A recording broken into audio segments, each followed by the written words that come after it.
Cric. Il était une fois une plante et un champignon. Ils vécurent heureux et eurent beaucoup d'enfants. Mais non, je plaisante, une plante et un champignon ne peuvent pas avoir d'enfants. Vous le savez bien. Mais ils vécurent ensemble, ça, c'est sûr. Et quand ils sont ensemble, ils font des étincelles. Enfin, plus exactement, une huile essentielle. Une huile essentielle, ça sert à faire du parfum ou à guérir certains maux. Et ce parfum qui plaît tant, par son odeur boisée et enivrante, s'appelle l'oud. O-U-D. On l'obtient à partir d'un bois transformé, par l'interaction entre un arbre et un champignon. Ce bois transformé s'appelle l'agarwood. Là, je suis sûre que vous vous demandez, quel arbre? Quel champignon? L'arbre s'appelle Aquilaria. Le champignon pourrait s'appeler Sporotrix ou encore Artrinium. Et voilà, quelle est ma question de recherche?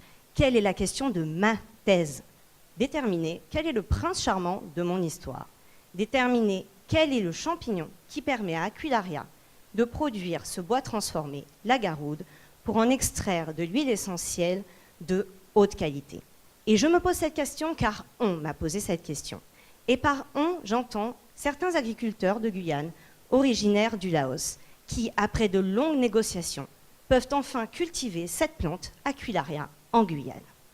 Mais là se pose une autre question. Est-ce qu'Aquilaria trouvera son prince charmant en Guyane? Et c'est là que mes travaux commencent. Je travaille avec les agriculteurs pour répondre à cette question, en installant mes dispositifs de terrain sur leurs champs. Régulièrement, je prélève du bois sur les arbres des plantations pour déterminer si, avec Aquilaria, vivent un ou plusieurs champignons.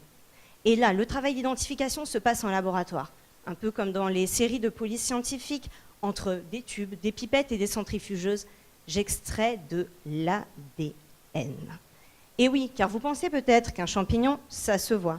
Mais les champignons que moi, je recherche sont invisibles à l'œil nu. En effet, ils sont microscopiques. Et c'est pour ça que je dois, pour voir s'il s'agit de Sporotrix, Artrinium ou un autre champignon, extraire leur ADN. Et ce travail de thèse, en plus d'être passionnant scientifiquement, enfin pour moi, il est aussi très intéressant au niveau du développement de l'agroforesterie en Guyane.